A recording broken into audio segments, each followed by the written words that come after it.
In this episode, I'm joined by the incredible Sam Reed, a photographer with a diverse background in concert and portrait work. We dive into her journey as she started out as a concert photographer in Buffalo and the realities of running a photography business in Philadelphia. Sam is a near and dear friend of mine because when I first had the idea of getting in photography, she was the person I asked 10,000 questions. And she took the time to answer them and critique my photos in the early days. We all need friends like that. So without any further ado, let's get into it. Good morning, Sam. Hey. Yeah, we've already had an interesting talk this morning. Oh yeah, we're here, we're getting our coffee in us. Well, you've already had too much caffeine. I do not take in any more caffeine. You've reached the max daily allowance. Yeah, I mean, I feel like 800 milligrams is good. Yeah, I think they would say that is more than. You know, we all have our guilty pleasures. Yeah, we listen and we don't judge. Yes. So for everyone listening, want to introduce yourself and tell them a little bit about what you do? Yeah, so I am Sam. That's weird. I'm like technically Sam Reed still. Sam Reed Photo. I did just get married in October, though, and I'm in the process of changing my name, which is quite quite an arduous process. So I will be Sam Swartz personally soon, but still Sam Reed Photo business-wise. But I am a photographer in Philly. Right now I do like a lot of lifestyle portrait type work, couples, weddings, families, maternity, newborn, that kind of stuff. But I started my days in the concert photography world, and I'm from Buffalo originally, and that's kind of where it all started, how I met Danny. And yeah, I'm always really bad at about me's, but that's a little bit. That's a bit. And congratulations. I did see that you did get married a couple months ago, and I was just like, oh my God, it looks so much fun. Because I saw the video of you playing Taking Back Sunday at your wedding. Oh my God. Of course I had to. We had like a whole emo power hour. Yes. That we picked a DJ that was going to be like hip to that. And so yeah, it was a lot of fun. Yeah. Would recommend having an emo power hour at your own wedding, because although some of the pictures are crazy because I'm just like screaming at the top of my lungs, like finger pointing. Yes, true pop punk glory. Yes, we actually did a wedding in December, and it was emo power hour / hardcore. So we had Ratatata from Electric Cowboy and Baby Metal, map changes from E-Tid. And then, yes, we also had Newfound Glory, Fall Out Boy was in there, Blink-182. We did also have the classic pop punk, but we also threw in some heavy stuff. Yeah. Yes.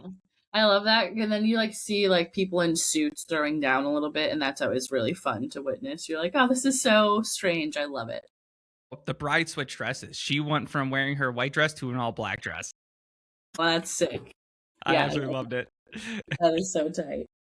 But I always worry that sometimes, especially the grooms in like really slim suits, I'm always worried they're going to split their crotch out in their pants when they're doing that, because I'm like, suits are not meant to be. They're not flexible like that. No. And I wish companies would figure this out, where like, give us flexible pants, because I was a hockey. Yes. I mean, well, besides that, I was a hockey player, so I got tree trunk legs just from all the years of working out. And I probably split 3 or 4 pairs of pants every freaking year still. That is so funny. And it's always at the worst possible times. Oh, yeah. I mean, there's never a good time to split your pants, to be fair. No. I just can picture like the SpongeBob, the boy who ripped his pants. It usually happens at work, too, over the dumbest shit. Oh, no. And then you have to be like, yeah, I have to go home really quick. Well, at that point, I just embrace it. I mean, it's like I literally bent over to pick up a pen and it just ripped. I'm like, son of a bitch. The don't be too out of control. Like, well, this is how the day's going. I got ripped pants. I guess there's some air going through. Definitely. And you're like, you can never go commando in your life. You're like, there's always a risk that the pants could rip. I think that goes for every guy. That's fair. Yes. You got tree trunk legs, do not go commando. Do not do it. You built like a tree trunk? Oh my goodness. But how did you get into photography? So actually, it was something that like when I look back at it, I'm like, how did I not realize that I always like loved doing this? Like, I was definitely always the kid that like was taking the family's digital camera because I feel like at that when we were young, like everyone had like a little cyber shot or a little digital camera that the family had that they would take on their family trips. And I was always the one taking it and taking all the pictures and like trying to like get all the different cool angles and shots of the waves at the beach and stuff like that. And I had like this little 35 millimeter film camera that I would take to like my school trips when I was in middle school. But it just like never occurred to me that that was like something I liked doing for some reason. Like, I don't know. It was just like, oh yeah, we're going on a trip. I have to take photos. That's just what you do. And then as I got older, I started to be like, it's kind of cool. And I remember asking for a nicer camera one year, not really for the purpose of like not pursuing anything. I just wanted to have a nicer photo like camera for trips. And so I asked for one for Christmas and figured, we'll just see what see if it happens. And I got a camera that year. And then as soon as I got that camera, it just like clicked. And I was like, this is cool. And so around that time, I was getting ready to move out to Buffalo from Albion, where I grew up, and found out about After Dark Entertainment somehow. And they were like, yeah, basically, we have got this thing right now. We will take in anyone who has like a good camera. We want photographers to shoot our shows. You get in to the shows for free, and then we use your photos for promotion. No payment, but like, if you like going to shows, it's a pretty cool gig. And I was like, well, I was young and dumb and didn't mind working for free. And especially because at that point, I didn't even think of it as working. So I was like, I love going to shows. This is sick. Sign me up. So then I just started to become like kind of their go-to after a while. I would try and just snag up all of the shows that I could. And I really didn't know God or anything about what I was doing, both with taking the photos and editing them. I think I was editing them on like Snapfish or something. Like, I don't even know if Snapfish does editing, but it was something like that. It was like some sort of crappy online editor. And I didn't know how to edit them, so I would just make everything black and white. Everything. Because everything was always so red. I would mostly be shooting at the waiting room, and the lights were always red there. They love a red light. Yes. So I was like, I don't know what the hell to do with this. This looks crazy. So I would just make things black and white. But then I really started to like fall in love with it after doing that for quite some time. And then I started to make connections with bands, and it just kind of like snowballed into something bigger than I could have imagined, for sure. I started to, start to toy around with like portraits of bands and doing like promo shots of them while they were around. And then someone just like crazily was like, hey, I know you take pictures. Do you want to shoot my wedding? And I'll give you $500. And I was like, yeah, cool. That's a lot of money. Especially back then, I was like, that's a lot of money. Hell yeah. We were the same way when we started DJing weddings, where we got paid $500 on our first gig, and my brother and I both looked at each other after. It was just like, this is so much money. Right? You're like, oh my God, I can't believe people pay me this much money. This is crazy. Yeah, you're telling me we can make this much money and get a meal out of this? What are we doing? Yeah, right. And do something that's so cool. Oh my God. So it was just like, okay, cool. And so I did that wedding, and I was like, oh, that was really fun. Like, I really liked that. And so then I just kept like trying stuff, like anything that I could get my hands on. I'd be like, hey, I'd have like a friend. I'd be like, do you want spicy pictures of yourself? I want to try boudoir. They'd be like, sure. So I'd be like, all right, cool. Let's do this.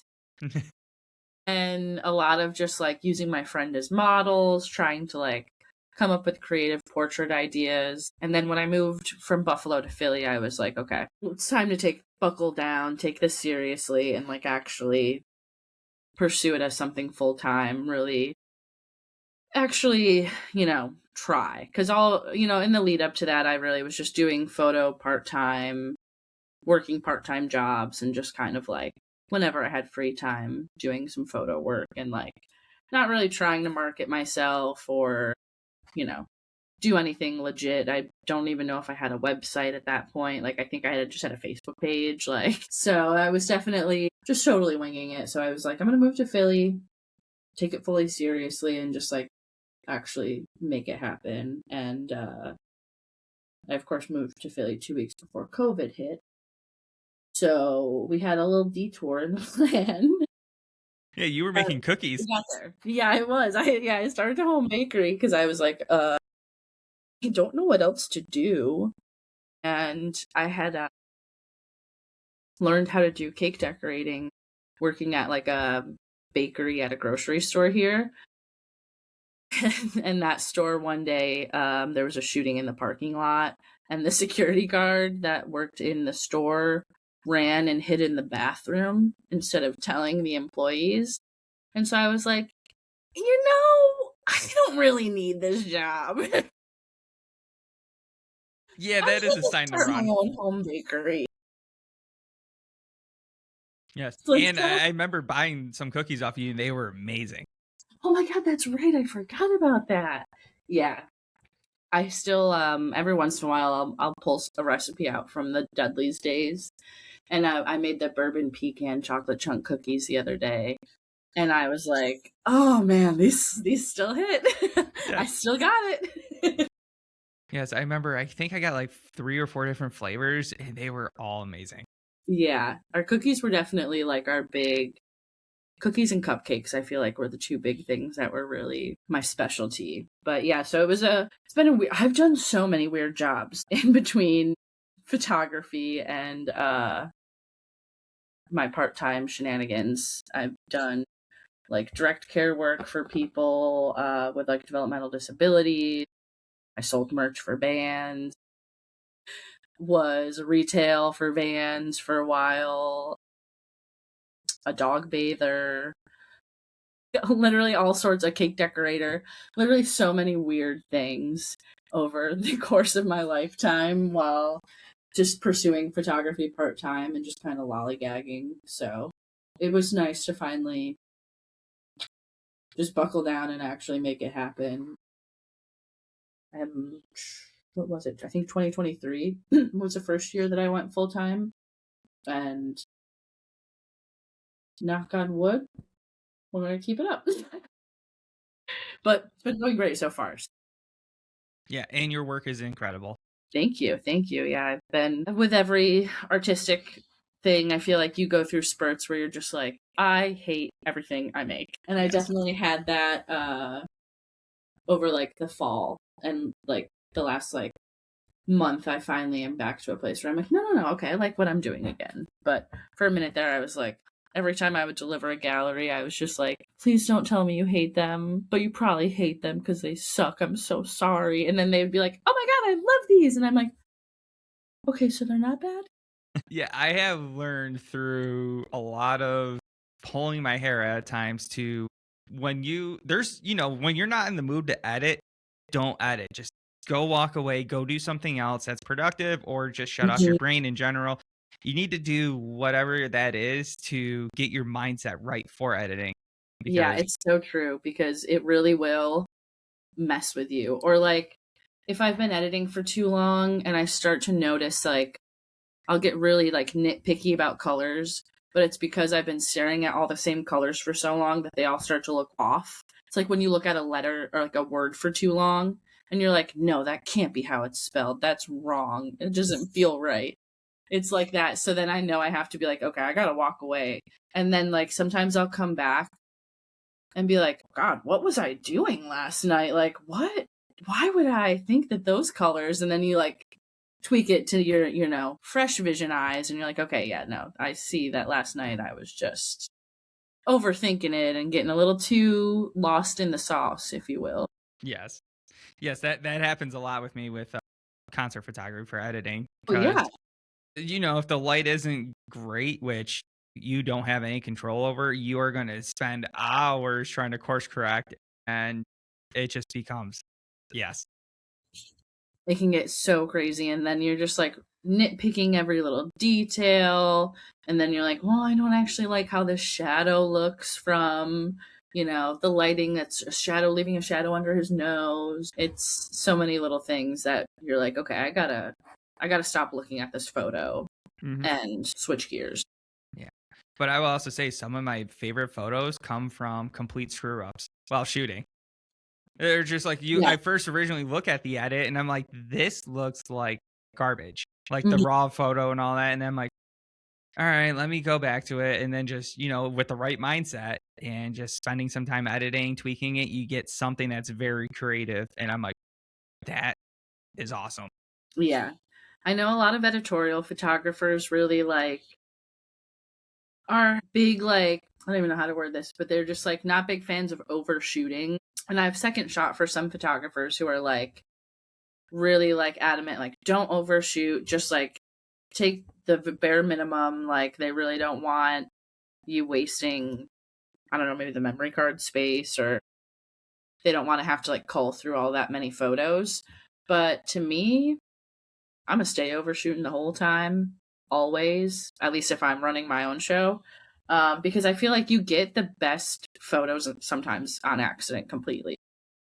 My favorite shots are usually the second in between, when I tell a couple to do something and when they actually do it, because they just will look at each other with this confused smile where it's just oh, what are we doing right now? And then they do getting really genuine reactions and really genuine moments. And sometimes I'll be especially on a wedding day, because you're it's kind of got the same energy as concert photography, where you're not in control of much and you're just on the move and hustling.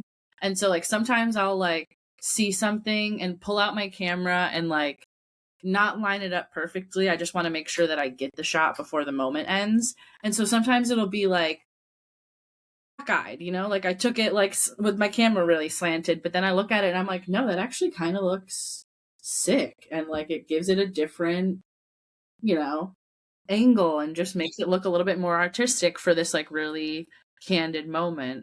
And so I feel like I'm gonna keep doing it. I'll overshoot.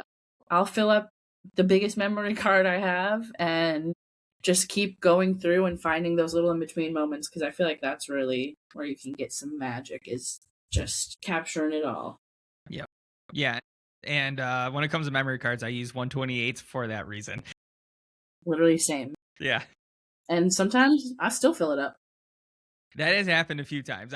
I will say I have gotten better over the time of, instead of shooting like 1,000 shots for, one band, it's now, probably 100 to 200, depending on, time wise as well. Right. Yeah, yeah. Especially with the bands. It's hard. It depends on the band too, though, because some people shooting the story so far, boring. Parker barely Yes. moves. That is the funniest thing, because like their music is so much energy going on, and then here's No. him just When right you're there, thinking center about him, stage. you just want to be like, then he's like, and so you can only get so many pictures of that band. But then you have some bands like Etid, where it's you're fighting for, well, you were fighting for your life trying to get photos of them, because all of them are all over the place and there's so much action Yeah, that it's it's chaos. yeah. And usually with a Neated show, there's no barricade for the photographers. So I was just getting pummeled at the front of the waiting room with kids just freaking stage diving over top of me. I'm getting kicked in the dome piece. I'm just trying to protect my camera, and I'm like, But those are like my favorite shows. Like I'm psycho in that way, where like when I was at Riot Fest this year shooting, I was one of the only few people that I saw with a camera gear in the middle of the pit for Knocked Loose, Bouncing Souls, Microwave, any band that was there. If there was a pit, I was in there because I'm like, I want to capture that energy. yeah, that's sick. And you gotta understand, like going in there, there's a risk of you destroying $5,000 of gear very quick. Yeah, right. Or getting your shit rocked because you're Yes. protecting your gear, and then in the meantime got your face pummeled. But I will say a lot of people in the pit, when they saw me with my camera, that they were still going hard, but they were protective of me in a way where Yeah. they would give me my little bubble on the outside or in the center of just getting those shots. I respect everyone for who helped me with that and protected me. Yeah. So shout out to everyone at Riot Fest in the pits for that, because thank you. Yeah, I was an seriously. idiot. I know. Every once in a while, though, people will be really cool like that, and it's like, thank you. Because I've definitely experienced the opposite too, where I've been at Yes. like a GA show where I was like working for a music publication. So I was they're supposed to be getting photos, and I'm trying to get up to the front to get photos, and people are like trying to give me attitude like I'm just trying to like sneak up and get to the front of the show for funsies, and I'm like, little did you know, I don't like being this close to people. So, Yes. no, it's not my idea to crawl through all of your sweaty bodies to get to the front. I just got to do what I got to do, brother. Please help. Yes. Actually, the funniest thing is that the Knocked Loose crowd at Riot Fest was the nicest group of people who got me in there very quick and easily. The Weird Al crowd was a bunch of jerks, and that is the You nicest way guys, to put it. that sounds so right, though. It's like, yo, Weird Al has so much fun music, and I'm like, I just need to get up there for 3 songs, get my shots, because there's gonna be a pit. I know the 3 songs, Mhm. and then I just want to get out. That's it. Because Knocked Loose was going on like right after them. So I was like, all right, get these shots, head over to the Knocked Loose stage. Yeah. And I told the guy, I hope I grow up to not to be the exact opposite of you, because he was being such a jerk to I me. was gonna He say, I bet it's because Weird Al's fan base is probably older white men, like, at least oh, in he their was. He 20s. was middle aged in his 40s or 50s, a beer gut, kind of just yeah, and he's just like, I'm not letting you through. And I'm just That's like, exactly what I pictured his fan base to be. And then you've got Knocked Loose, who has a pretty eclectic young fan base. So, of course, the older folks don't know how to act yeah. sometimes. Yeah, I told him that, and he looked at me, he's like he was about to murder me, and I'm just like, what? You're not allowing me to do my job. Right. So, I would get so snappy with people. Like, You I'm have to. literally here for work. So, and if I get up there, the quicker I get up there and get my photos, the quicker I can leave. I'm not trying to stay up here the whole time. So, like, help me help you, brother. Yeah. I'm going up there one way or another. So, you're either going to take an elbow to the dome or you're going to get out of my way. Yeah. And he was by the sound booth tent. So like he's 50 feet back. No, probably like 100. But still, yeah, I'm like, dude, all I'm trying to do is get through, and you're not going to see me ever again. And he just wanted to be like that. I'm like, yeah, hope I don't grow up to be like you, buddy, Right. Let me guess, your wife's a peach. if he's still married. Yeah, right, exactly. And then he's like, that's why I'm like this. She left me. Yeah. No, my But name is Weird Al Yankovic. this is my highlight of my life is Weird Al right now. My wife left and took the kids. All I got left is Weird Al. You're not taking this moment from me. So as we go off the rails, Yeah. Like, Sam Reed gets canceled for shaming old white men. same with Dan from Drop Click Images, just both of them get canceled. Worth You it. can this will be my mugshot. Don't let the door hit you where the good Lord split you. Yes. I've finished my coffee now, so we're in dangerous territory. It's the best way to be. But in your early years, who influenced you? Funny enough, people who don't influence me anymore. Especially since I started out in the concert world, it was a lot of people that I've since learned are not the best human beings, if you will. So I feel like I don't even want to name any of them anymore. Not that they've like been canceled for anything egregious, but they just aren't. You know the nice difference of a good people. person and a bad person, and once you Yeah, figure that exactly. out, I you're like, don't want to give any good credit to bad people. yes. But yeah, so there was definitely a lot of like really talented concert photographers at first. But then once I started to kind of go into a more portrait focused mode, Dylan Fox was definitely someone that I had been following for a really long time, that I just like really loved his work. It's very emotive, very moody, very intimate. And I always really loved that. And last year, I actually went to a retreat of his that he hosted for photographers in Tulum. And that was like the craziest experience that I've had with my photo career, I would say, next to I did 2 workshops last year, and Tulum was one and Italy was the other, and those were both just mind-blowing experiences to have, just to be able to go somewhere so incredibly beautiful, both places, and work with really talented people and get inspired by other photographers. And like, luckily, both with things like that, like, it's totally a crapshoot who goes and who buys tickets, and so you never know. You can get stuck with some really shitty people and have a really bad time at these types of things. And I've always heard nightmare stories, so I was a little scared of what to expect. But both trips, like, everyone that went were really incredible, really sweet. We were all like sharing tips and tricks with each other, and like helping each other grow, and it was really, really cool to be able to experience that. And Dylan's retreat specifically was just like, everyone, the models and the photographers, we all just like clicked and just like got it and really trusted each other. And I had a tumultuous experience. I got pickpocketed the first couple hours that I was there. that I was there. So very quickly I had to trust all of these people, and they had to trust me to have them all pay for all of my stuff, since I didn't have any cards anymore.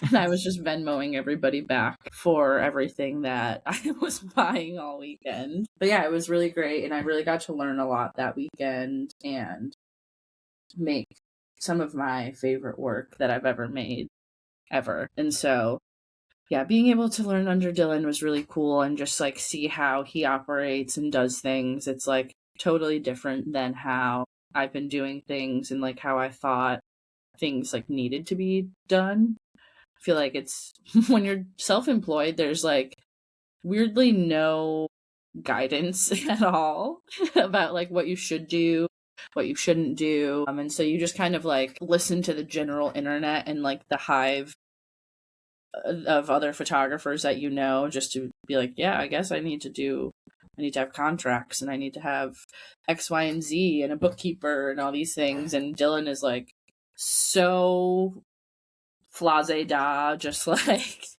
doesn't have contracts. He's very much like of the mindset that like the people that are attracted to his work, you know, are going to be, he trusts them, and they, there's a mutual trust there, like, especially since he does a lot more intimate photography. Like, people that are reaching out to him are specifically wanting to work with him. It's not people that are price shopping or, looking around. Like, usually when people reach out to him, they're trying to book. They're trying to book him. It's not, oh, we need to have an interview. Exactly, yeah. So, like, there's a lot of mutual trust there, and, like, the contract just kind of, I think, I don't, I guess I don't want to speak for him, but I feel like maybe in his mind just like takes away from that and just adds a lot of extra hubbub, which is fair. I wish I could do that. I've never had an issue where I needed to use my contract, but I'm not also ever trying to fuck around and find out. Personally, it's not something that I'm ever, not a gambler in any sense of the word. So risk and reward, not really a thing for me. Yes. If there's a risk, I'm out. So I'm the same. Yes, I am the same, and I actually had to threaten to use my contract one time with somebody. They booked with us for DJing their wedding, and then they had a cousin who's, I guess, a wedding DJ as well. So they wanted to use him, and I was like, "That's totally cool, but you still owe us the down deposit." And the last email I sent was me threatening, because we use Adobe eSign. So like all we gotta do is show that in court, and it has his email signature. It's all signed through him. Yeah. And he would have to pay us. But I was like, well, if we go to court, you're paying the full thing. So you got 24 hours to pay us, and within 6 hours we got our 25%. I was like, well, we're good. Well, there we go. That's all we need. Yeah, and it's like, especially doing weddings and stuff, that's not something I'm ever trying to play with. No, I hear horror stories on both sides. Yeah, same. And it's just like not the amount of anxiety, the agita that gives me. No, it's not worth it. Yes. We will be okay in doing our silly little contracts. even if it is sometimes the most annoying part of the job, even though it's like pretty quick. Like I use Honeybook as my client management software. So like I already have my contract in there. I just have to like, fill in the blank a couple of different things basically. That's like custom for the session. But other than that, it's pretty quick, but still it's like back end work. Oh, no. Yes, My yes, job is it's picture. My job is not computer. My job is picture. Please. yeah, we're the same. But I mean, I wish I don't know if there's classes out there in Philly, but I've told my professors when I was in college, I'm like, there should be classes that are geared towards the entrepreneurials, the small business owners of, hey, this is how you can do your taxes. This is how, so you're fully self employed Mm-hmm. versus winging it, I guess is the best way. Cause for the longest time, that's Yeah. what we did. And that's what I still do half the time. Is like, well, Yeah. I'm going to Yeah. wing it and figure it out. But kind of be nice to have somebody there that could, like, oh, yeah, this is what you're supposed to do, or at least give Yeah. you an idea where to start.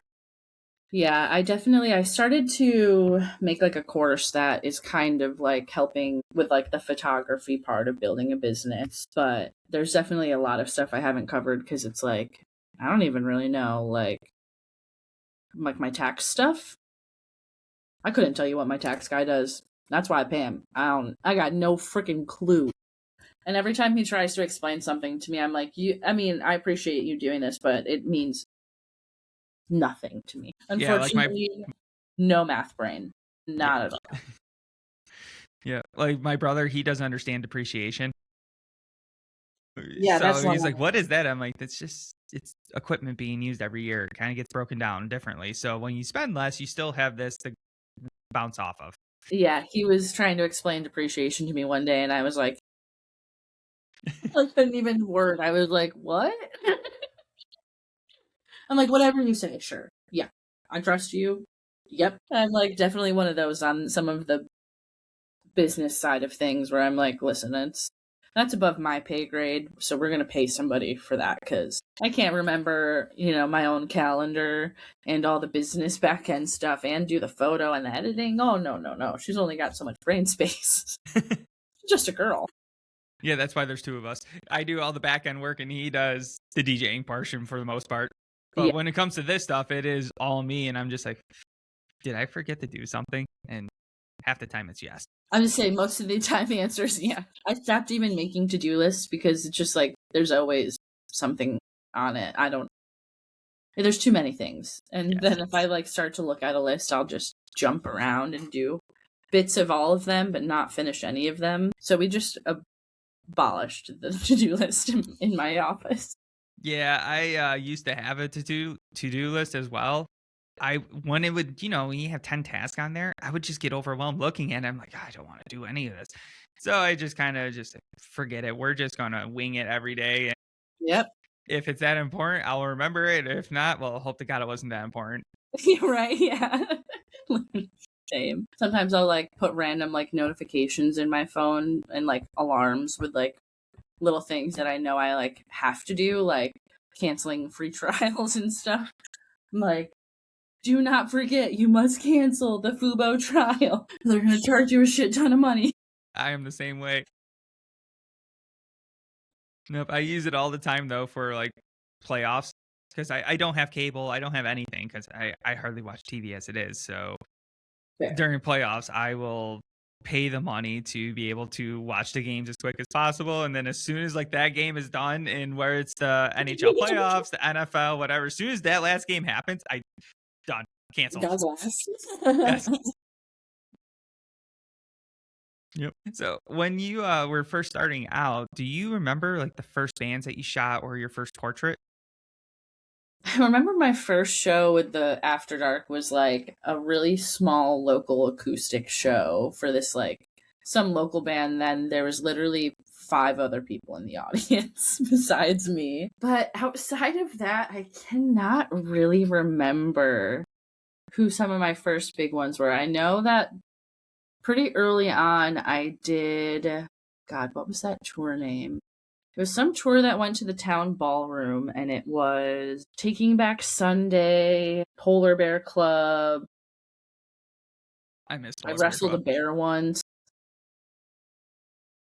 such an interesting lineup. It really was the weirdest lineup. I think maybe For Today was on it too. It was like a weird mix of like pop punk-ish, but also like metal-ish. It was so strange. And it was like there was like 8 or 9 bands or something like that. And yeah, that was definitely one of my first big ones. And I remember Taking Back Sunday specifically, I was like, wow, like, at that moment I was like, I think I've made it. Like, I'm shooting Taking Back Sunday for free. Really poorly, by the way. That was me with Less Than Jake. Yeah. And I just remember being like, holy shit. And then I think getting approved for my first festival was really like mind blowing for me, and especially since it was outdoors, I feel like that really kind of leveled my game up because I was finally working, with lighting that wasn't completely ass because it was outside. Yes.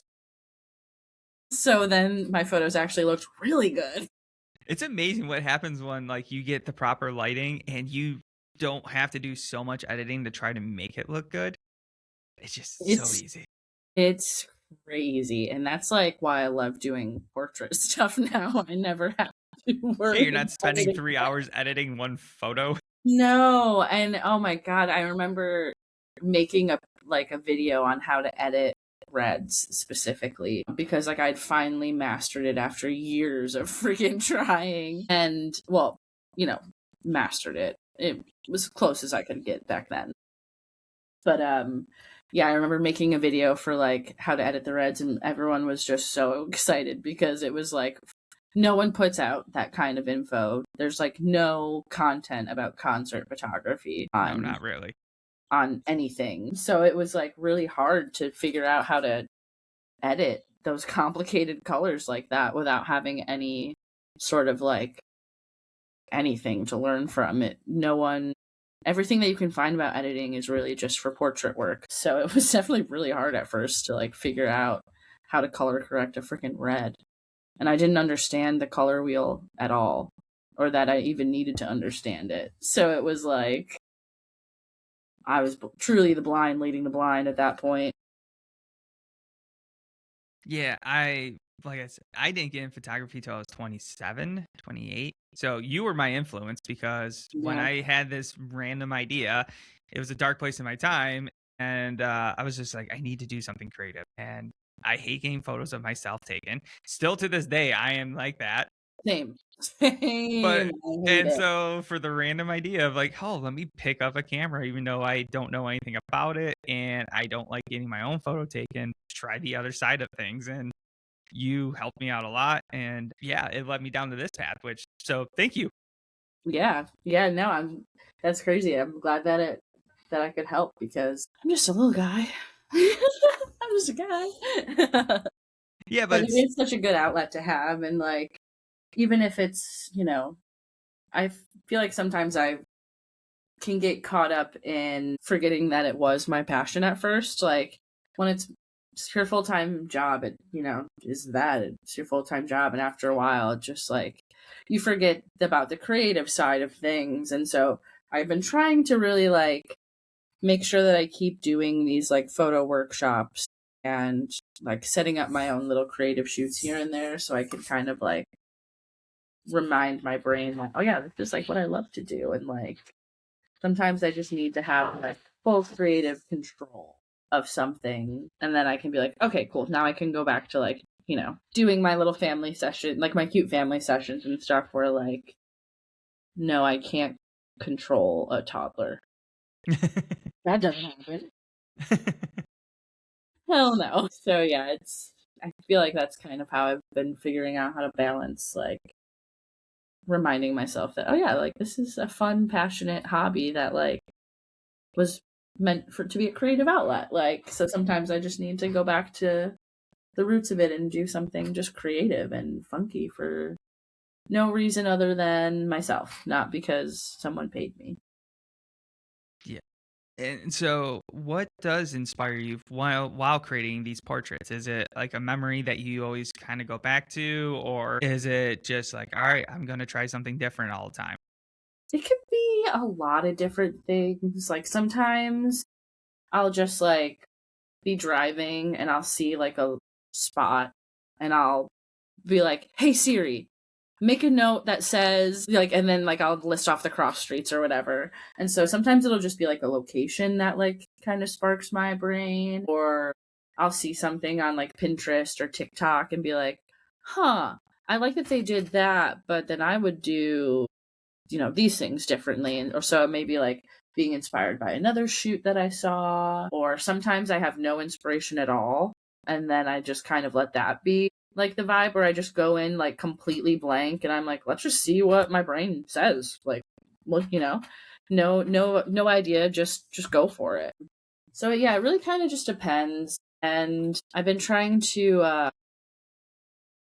just like keep a running list now in like my notes app of like when I get a random idea. Like the other day I was like, I really want to do a couple session in a bowling alley and like have them play bowling together and like have some drinks. And like in my head I was like, okay, cool. So now I gotta keep that in the list, and the next time I find a couple that really likes bowling, then I'm gonna be like, game on, we're going to North Pole, baby. So yeah, it can really be a lot of different things. It kind of is very random and just like hits you in spurts. Sometimes I'll like have a weird dream and I'm like, oh, that was actually sick.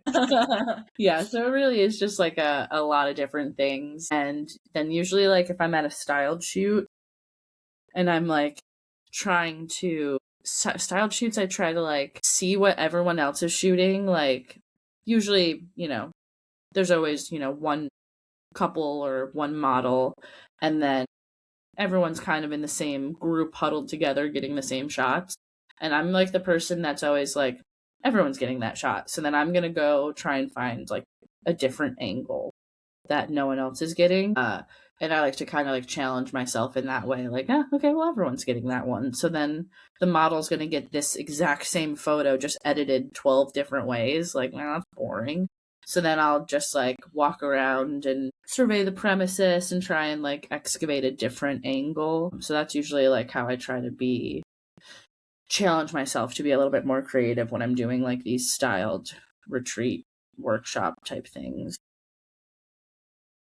That's awesome. That really is. Like you think outside the box.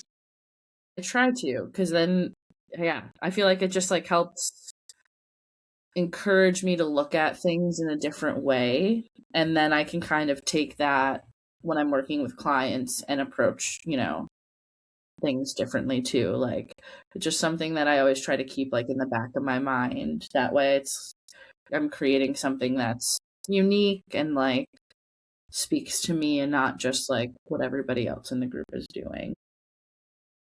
Yeah, I mean, that's the best part about photography is that, like you said, you can get 13, 15 people in a room, and hopefully you're going to get 13, 15 different angles and images and edits, and everything about them is going to be slightly different in a way. So I Yeah. do love the creative aspect of photography. But how do you get somebody's personality into the single image? You have to be really good about like making sure people are comfortable around you, which I don't even know how to tell people how to do that, honestly. It's a personality thing. It is definitely a personality thing, and like it comes a lot more naturally to some people than it does to others. Like I'm very lucky that I'm definitely naturally one of those people that people feel pretty comfortable with. And like I try to go into every session like treating my clients like they're already my friends. So like when they walk in, I'm like, "Oh my god, hey guys, like so good to see you." I'm asking if they got parking okay, like chit-chatting with them. And like I kind of just like immediately jump into conversation so that it feels like, yeah, this is just like somebody that I know, kind of. And then trying to find ways to, I'm definitely more of like a prompter when I'm posing people, instead of just being like, yeah, stand here and like look this way. I'd rather be like, okay, now you two are going to hold hands and do this movement together or something like that. I like to kind of have people like doing things. That way they're more focused on what they're doing with each other, not on the fact that I'm like taking their photo. And so I kind of try and make sure that people forget even that I'm taking their pictures sometimes and just kind of get immersed into what I'm telling them to do. And a lot of the things I usually tell people to do are kind of silly because that's how you get people to laugh and smile and, connect with each other. So a lot of the times it's pretty lighthearted, pretty playful. But yeah, you really do just have to kind of walk into the room like you already know these people well.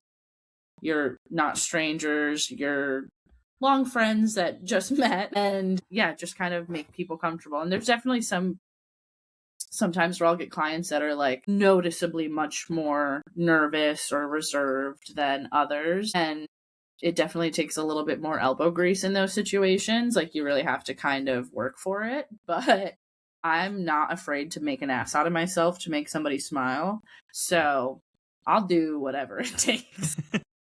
Honestly, I got no shame. So like if I have to be extra goofy and like quirky or whatever to like make sure that they're smiling and like letting their walls down, that's what I'll do. That's cool.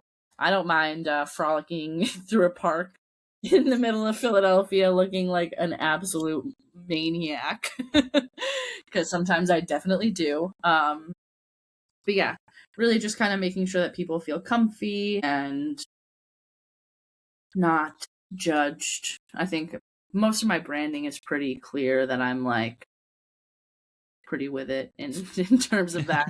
I'm a pretty open-minded person, so like everybody's welcome at my table. So I think that does help as well. Just like most of my people know that I'm gonna be there, make them laugh, make them smile, make them feel good. Like I'm literally hyping people up the whole time like idiots. Like it's funny, I'll tell people to like be serious. Like I'll be like, okay, let's try and do one with like a straight face, but then I'll start like saying some dumb shit behind the camera and they're like, I can't be serious when you're doing this. Like, yeah, that's my bad, I'm so sorry. No. So yeah, just being willing to really go the distance and do whatever you got to do to make them feel comfy, or at the very least make them laugh, because sometimes you can only control so much in terms of how comfy they are. As someone who is also really self-conscious behind the camera, I totally get it. Yeah, at least making them laugh is a big help.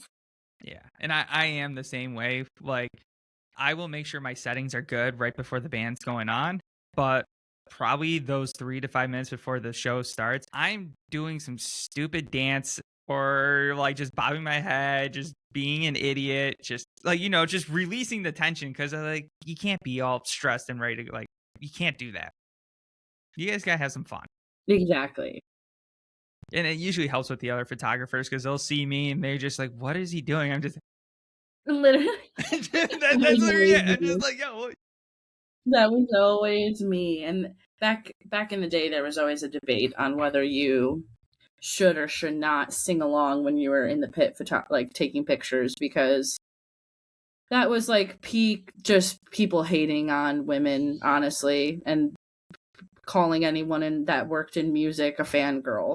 So there was a while where it was like taboo to be singing along in the pit, but after a while I was like, fuck this. Yeah. Why do I care what anybody cool, call me a fangirl. I am a fan, and I am a girl, so I guess that's what I am. Whatever. Oh yeah. There's been so many times where I'm in the pit and I like I've already got my shots. Like I know I got my shots. And I'm kind of looking around at the crowd and they're playing, just whatever song, like Less Than Jake. I'm singing Less Than Jake. I don't care. Like you can yell at me, look at me all angry and whatnot, but I'm up here. You're behind the barricade. I'm gonna have fun. Exactly. I definitely remember there was a year at Riot Fest that Paramore was the headliner, and they only approved a limited number of the press people to shoot it. And so I was one of the people that got chosen, and I was losing my ever-loving mind. I was so excited. I had never seen Paramore at that point. So I was just like, or no, I had once, but it was like at an amphitheater show. And it was like a shorter set because they were like opening. So I was like, I'm so excited to see them. Literally, Paramore is one of my lifelong favorite bands. And so I was ready to like just lose my mind. And I'm in the pit, just like looking up, being like, is this even my real life? Like, holy shit. I'm just like singing along, dancing along, crying. And I was like, I could care less. Like, you could tell me that, like, Kevin Lyman himself, or like, I don't know, any other big dog in the industry was standing right next to me, and I would not have cared. Still singing my little heart out, sobbing like a baby. Just like, holy shit. Yes, that actually happened to me earlier this year because I got approved to shoot Google Dolls and Dashboard at KeyBank Center, the Buffalo Sabres arena. Oh, yeah, yeah. And so with Google Dolls, you had to shoot by the sound booth, which I liked it because you got very creative with your shots. Yeah. Dashboard, you got to be up close in the pit area. And I just remember going there and we're waiting for Dashboard to go on. And I'm center stage and I just turn around and look up and just look at everything. I'm like, this is incredible to Yeah. just take that all in. I took a photo on my phone really quick. I'm like, this is just, what am I doing here? Yeah. That is so, yeah. It's moments like that where you're like, oh, hell yeah. Like, I did the right thing. This was like the sickest thing ever. Yes. Yeah, and even to this day, I like, and that was so many years ago. I still remember like getting the email on my phone, sitting in like on the grass at the lawn in Riot Fest, just like being like, "Oh my god, I'm gonna shoot Paramore! I'm gonna shoot Paramore! I'm gonna shoot Paramore!" Now, do you still get those moments with like when people book with you? Are you like, oh my god, I'm getting this wedding or I'm getting this client something? What they want is exactly what I want to try to do. Yeah, I would definitely say I do still like. There's inquiries that I get that I like open up and I'm immediately like, fuck, I hope they book me. Like, and obviously there's plenty that I'm just like, oh, cool. Yeah, sure, whatever. But then there's some that you're like, you want me to do what? That's so cool. And especially now that I've started to do like a little bit more travel stuff. I've got a wedding in Colorado next year that I'm really, or no, this year. This is this year now. Yeah, it's 2026. Cool. It's fine. It's okay. We're fine. Yes, I have a wedding in Colorado this year that I'm really excited about. The venue I like looked up is beautiful. They've got like a waterfall and mountains in the backdrop and all this stuff. So I'm super excited about that. But yeah, definitely it's usually like once I get on the call with the client that I really start to get excited because like a lot of the venues in Philly kind of have pretty similar vibes. So like there's a few that I get particularly excited about, but for the most part it's just like, oh, cool, another wedding. But it's usually once I get on the phone with the clients and like we start to riff back and forth that I'm like, oh, this is gonna be good. Like, oh yeah, we're gonna have a good time. Yeah, we're my brother and I were both the same with that. A wedding this year had llamas as the guest greeters, Please. I and love they were dressed up as the bride and groom. that. Yeah. It was absolutely incredible. They had Yeah, like that. They something like had that.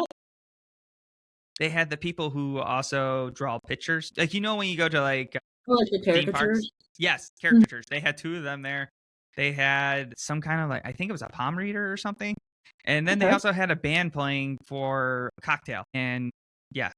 And That's then sick. we came on for dinner and then afterwards. But that was one of those weddings when she was explaining it. I'm like, this is ADHD to the extreme and I'm all for it. I'm like, Right. Yeah. Yeah, and it's just like stuff like that, or like anytime that like the clients like have put a lot of like detail and thought into like a lot of the extra things, then it's like, oh, that's really like exciting just knowing how special and thoughtful it is. Like, but yeah, anything that has a little bit of whimsy to it, I'm stoked about it. Or like anything that's like unique and different, like sign me up. yeah. And also, I will always say this to any client who's getting married. Those the sheets that we give you, those cheat sheets, the forms to fill out for photos, like and or music and whatnot, if you do those little things, it will make your wedding day so much smoother Yeah. because all of us are going to be on the same page and we know what's going on and vendors communicate and work with each other to make it go as smooth as possible. Yeah, I definitely am a big like stickler on making sure that we have like a shot list. Not like, and I'm not talking like I want a photo of the rings. Like obviously don't give me that shit. Like I know what I should be taking photos of throughout a wedding day, but like for the families, like I want to know exactly every single family photo that you want. That way I can cross it off and check it off and make sure we got them all, because the last thing I'm hearing is when I deliver a gallery, like, can you Photoshop these random people together because we didn't get this photo? No, I cannot. Nope. I Because refuse I to do really it. can't. I do not Photoshop like that, so I literally do not have the skill. You don't want me to try it. I probably could, but I'm not wasting my time doing that. That's why we make a shot list, and that's why we stick to a shot list, and that's why it also helps too. Like, families on wedding days love to throw their input in Yes. and forget that it's not their day. And a lot of times, your parents will be telling you to take a picture with someone that you met one time when you were 12. You don't want that photo. I don't want to take that photo. So I'm always big on, like, be thorough when you're making the shot list of your family shots. Have your mom and, both moms check it over if they are someone who is going to be heavily involved, so they know all of the pictures that you're taking. And then from there, if anyone asks me for a different breakdown, I'm going to look at you. If you look at me like, no, I don't want to fucking take that picture, we're not taking that picture. I'm like, nope, we actually have a shot list right here. We're going to go through the whole list. The bride and groom made it together, blah, blah, blah. It's like the one time of the day that I'm like a drill sergeant. The whole rest of the day, I'm just a flase dog, goofy gal, hanging out with you guys. But during the family photos, no. Yeah. We're going through this military style, getting it done, because it's always the most annoying part of the day. And we're actually the same when it comes to intros, because that is like we need 5 minutes of complete, like, you gotta stop talking, just listen to us, line up properly, we'll introduce you, like, this is how you speak into a mic, like, we go through all of that, because those 5 minutes is the most crucial 5 minutes for everyone when it to make comes sure it to, just goes smoothly. yes, because intros that go bad has happened, and it's usually because yeah, and speeches too. We always tell our bride and groom, like, if people are doing speeches, 2 to 5 minutes. It's all you need. Anything else? It gets awkward. Oh my god, and I've seen some awkward ones. Oh yeah, we actually had one where the bridal party was trying to take the mic away because it was going on for 8+ minutes. And he would just continue. He was hammered. He was like blackout drunk. I don't think he remembered any of it. Of course. It's always the worst when they're drunk and they're just like rambling and you're like, none of this even makes fucking sense. What are you saying? You know, it's bad when everyone is just kind of looking around at each other. It's like, why is he still talking? Literally, and everyone's already finished their salad, so they're like, what do we do with our bodies? Yes. And it's like, we still got 3 more speeches. I'm like, Jesus Christ. So back to photography a little bit. When you are taking photos, whatever it may be, do you prefer like pose portraits or are you candid style? A little bit of a hybrid. For wedding days, like, I prefer to be more candid. Obviously minus like the couples portraits part. And like the post family photos or whatever. But yeah, I usually do like to kind of be a little bit more documentary style. But then with like my family and maternity and stuff like that, like, everything's a little bit different. Maternity is definitely a little bit more posed based. As best as you can with a baby. Yeah. And then with my families, it's like a little bit of a hybrid. It's every family, no matter what, they still want one photo where everyone's smiling and looking at the camera.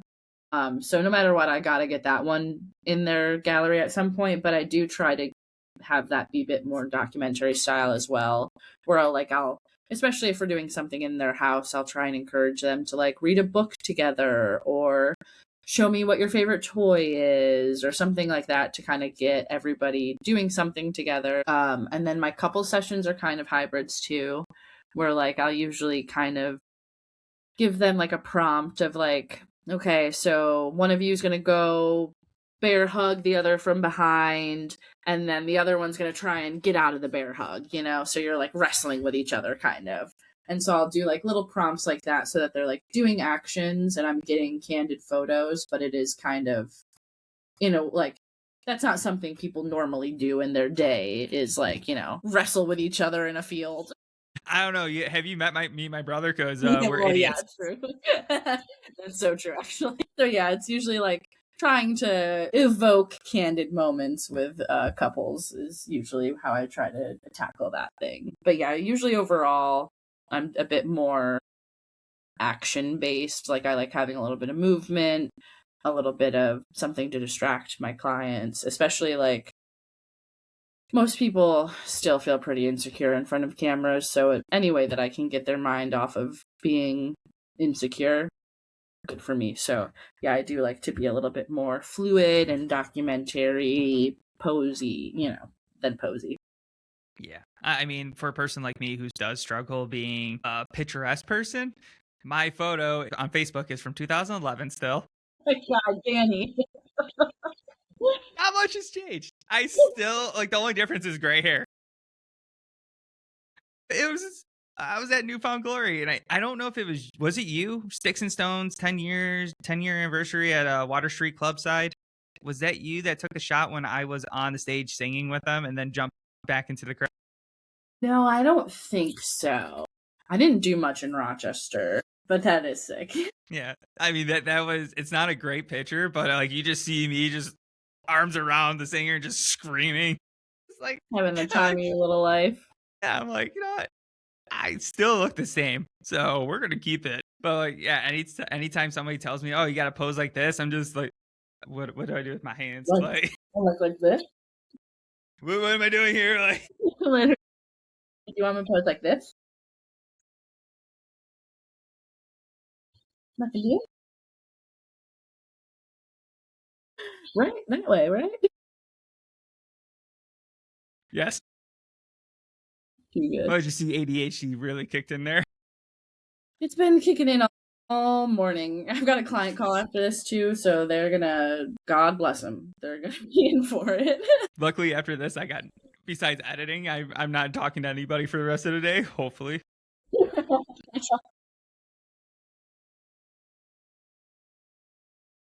But what is the like biggest misconception when it comes to portrait photography, in your opinion? From a client perspective, that I think just in general, I think people don't realize how much work it takes to actually run a photography business. I think my clients think that like all I do is like take pictures. And so like sometimes they'll be asking me like, "Oh, do you have more shoots today?" And I'm like, "No." Well, sometimes I do, but most of the time no, because I try not to book more than one session per day if I can, so that I don't get backlogged with editing and stuff. But I feel like some days that they just think that I just like show up and take the pictures only, and then that's my job and that's all I do, and it's just so much fun and I've got so much free time to just do whatever I want, and really it's like a whole 60-hour a week gig that just never ends. I'm never not working, like Yes. literally ever. There's always emails coming in, there's always taxes or sales tax or my bookkeeping or updating my website or answering emails or trying to find a location for a client. There's so many things that go into it on top of the photos and editing, and the editing also takes so much time. And the amount of times I've heard clients refer to my editing as a filter. I do not put a filter over any of my photos because I'm editing them by hand. No, I can't change the filter on the photo. For future reference, for anyone ever wanting to hire a photographer, we cannot do that because we don't use filters. Yeah, so I really think that like a lot of people think it's just like a whoopie doopy fun, carefree job, and it can be sometimes, but like there's so much extra work that goes into it, and especially the editing part of it, it's so much more than just like slapping on a filter. It's so many times of like editing it, exporting it, looking at it on a different, like, I'm going from my desktop to looking at it on my phone, and then I'm like it's a little too green. And then I'm going in and making minuscule changes that my client will likely never even know the difference between what this photo is now and what it will be when I send it to them. But I'm in there doing little things and yeah, it's so much more than just the picture taking. Also just like the being able to make people comfortable part is huge too. And not Yes. something that people always realize is like a huge part of being a photographer. Yep. And also, as a fellow business owner, I have learned over the years that I put everything on Do Not Disturb from 9 till 7:30. That Yeah, is like, I don't want to be bothered my phone goes into sleep unless it's an mode. emergency. But like, realistically, like, I need time to decompress. I need time to sleep and get ready for it and then get prepared for the next morning. And Yep, at 7:30, my phone will literally go off of Do Not Disturb, and I check my emails and do everything. And I'm like, all right, well, I got, right. a bunch of Now emails I we're got to ready. respond to, but whatever. It gives me Exactly. that time to reset. Exactly. Because there's no emergency. There's never going to be an emergency in which you should be calling me in the middle of the night. And I did have a client once. I was at a comedy show on a Sunday night at like 9 p.m. who emailed me, texted me multiple times, called me multiple times while I was in the comedy show. Mind you, I'm an adult and it's a Sunday night, so I'm drunk because I'm at a comedy show. And I can do that because I'm an adult. And so I'm like, I get out of this comedy show and turn my phone on and I'm like, are you kidding me? And it was like not something that needed, obviously. There's no reason that anyone should ever be calling me in the middle of the night unless it's like the The night before morning, a wedding. the night before your wedding, and somehow I don't know what sort of emergency would go on that I would still need to be notified of, but like unless you're like, yeah, the wedding is off tomorrow, pretty much. Like you shouldn't be calling me in the middle of the night on a Sunday. So that one was really an ass chapter. Yeah, a lot of people forget about boundaries as well when you're self-employed because I actually don't know why, but they forget that businesses operate under business hours, and even though you are still a human, you still are a business as well, and you should not be working at 2 a.m. I had someone that was renting my studio from me, well, wanted to, the other day, that put in the notification or like the request to rent for the next day at 1 a.m., which I guess technically was that same day, and was and messaged me, hello, hello, hello. I'm sorry, it is 1 a.m. I am sleeping. And then had the audacity to get snarky with me that I didn't respond fast enough. My brother in Christ, you put in the notification at 1 a.m. for a booking today. And you're mad at me for not answering quick enough? Like, you gotta be joking me, right? I think just because people book you, they think that they own you.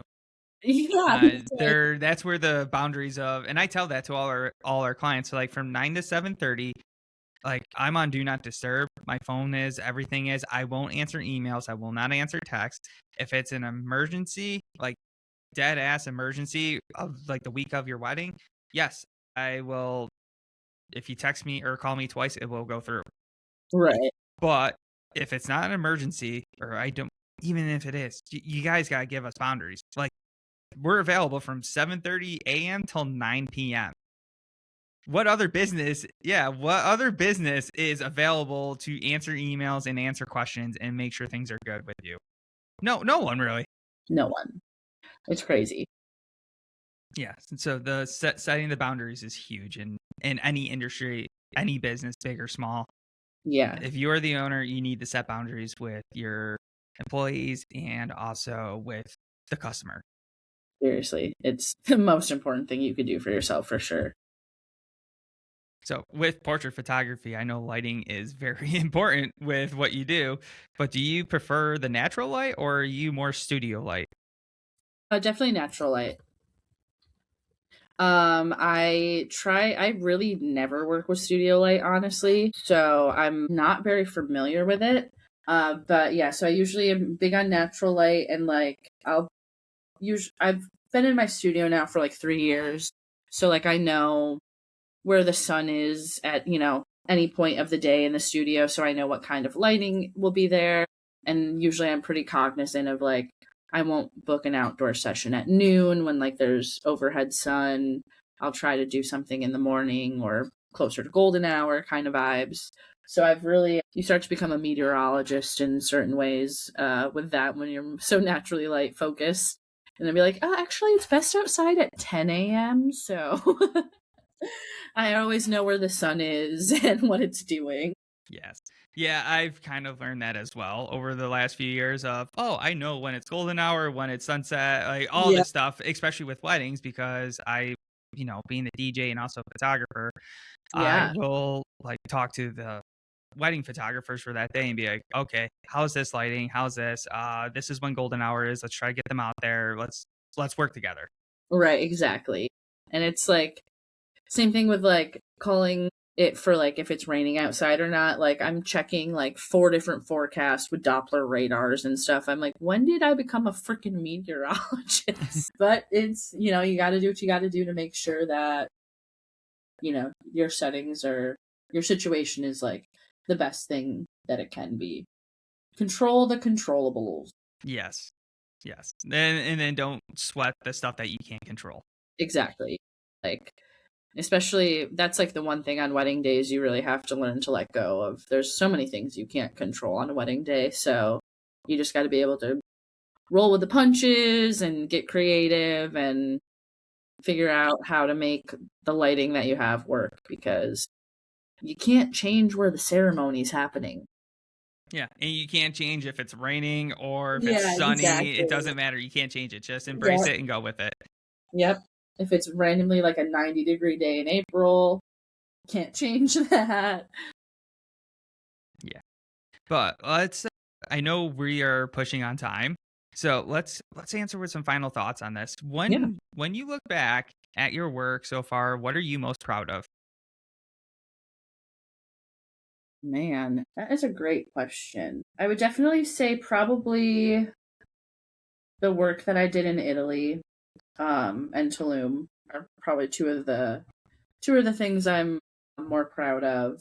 I think everything that I did there is just like really emotive, and anytime that I've like shared any of the posts or any of the photos from those trips, it's been like the craziest response that I've ever gotten on photos. Usually it's social media is tricky, and a lot of times I just get crickets because the algorithm is hard. Yeah, so anytime I like get a lot of commotion on a post, I'm like, oh, okay, that was really good.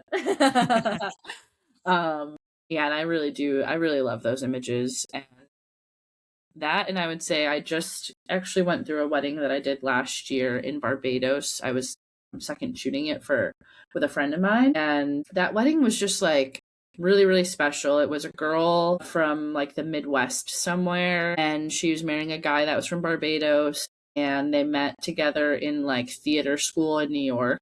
They both are like actors, and they just like had this beautiful ceremony in Barbados, and like everyone, they had all the guests wear white, and everyone, it was just like a huge blending of like the two cultures, and the ceremony was just like really meaningful. They had a bunch of people speak, and they did a bunch of really like meaningful, thoughtful things, like they planted a seed together and the thing is going to grow and yada yada, and everything about it was just very thoughtful, very beautiful. And the images from that wedding are just like, Incredible.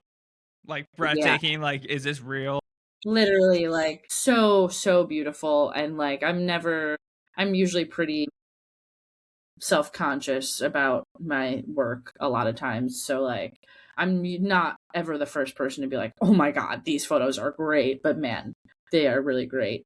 And so yeah, that's probably like on a non, like just like a, the styled shoots, you're working with models and people who are getting paid to be beautiful for you. So it kind of makes your job a little bit easier in a lot of ways. So it was really nice to have just like a very natural, even though it wasn't my client, like a client experience with just regular humans just having their own really magical, special wedding. And yeah, so I'm really, really proud of those images too. It's actually like, I think my most recent post on Instagram is from that wedding, because I just finally went through them after a year and I was like, holy shit, these photos are so good. Now, with photographers who are doubting themselves and lessons that you've learned over the years that you wish that you could learn earlier in your career, what would you tell them? Like, what's your lessons and what's something to keep them going when they are doubting themselves? It's really easy to get sucked in like the tunnel of like comparing yourself to other photographers. And for a while, I wasn't following a lot of photographers that inspired me, because instead of taking it as inspiration, I was taking it as like a way to put myself down, being like, well, God, I'm nowhere near as good as them. So like, what am I even doing? So I had to kind of like reframe my mindset and remind myself that like, you're never going to be the best at anything. You should always continue to strive to be better. And like having people that are better than you should be a source of inspiration and something that you can continue to chase after and use them to light a fire to be like, man, I can't wait to be that good one day, and to kind of use it as a way to motivate you instead of as a way to put yourself down. And it definitely takes like a lot of like conscious like reframing of your mind. Like it's not just something that overnight happens and all of a sudden you're like, yeah, I'm so cool and I am so confident. Like I definitely still have days where I struggle, and like periods of time where I definitely am like down on myself or just not liking my work or not feeling like fulfilled. But yeah, just like going through and reminding yourself that like this is meant to be inspiration, this is meant to be something that is going to fuel you, something that you can learn from, like instead of like letting yourself be like, I'm not good enough. Like, okay, then go get the tool to help get you to that next point. Now like let that fuel a fire under your butt to get better, rather than be like, well, I'm bad and I'm always going to be bad. Like, and so it definitely takes some time, and it's never going to be something that's like forever. Like being creative people, we're always going to doubt ourselves and have like a little bit of that. What do they call it? I'm forgetting the words. Like a woe is me kind of thing? Yeah, and like just like, I'm bad, so I'm always gonna be bad, and like that's just the end of it. It's hard to shake that, and there's always gonna be days that you feel like you're imposter syndrome. That's what Yes. it is. So there's always gonna be bouts where you get imposter syndrome again, but just trying to always kind of mentally reframe it as like, a positive instead of a negative, and keeping that fire inside you, Yeah. because you Yes, got it is true. Like, you know how it is, how many rejections we get and just yeah, the negativity that's out there, that like you have to have a tough skin. yeah, Which is an understatement. Like, I've learned so much about myself over the last 5 years, yeah, just shooting and understanding a camera and also the constant rejection. And yeah. when you do get approved for stuff, you take it like, yes, this is a win. Literally, yeah, and it makes it feel so much better when you finally do get that win. You're like, oh my God, I worked so fucking hard for this. Yeah, so it really does. You just have to like kind of have a thick skin and keep at it. Like And it's you got to not, remember why you do it. yeah, exactly. And like photography, it's nothing about it is instant gratification. Like you're not going to get good quick. You're not going to get money quick. You're not going to get approved for, concerts quick if that's like the route you're going down. It's like you got to keep at it. It's a grind for sure. Like it is not something that you can just like jump into and then in the next year be making a shit ton of money or like be getting all the shows you want. Like Yeah, that just is it's not unfortunately how the world is made. nope. And it's not how photographers make money. It takes time Oh, and understanding your craft. But yeah, it really Sam, does. where can people find you? So I'm pretty active on my Instagram. Instagram is Sam Reed Photo, and that's REED. And yeah, I would say that's probably my best way to reach me is over on Instagram. Awesome. Sam, thank you so much for doing this.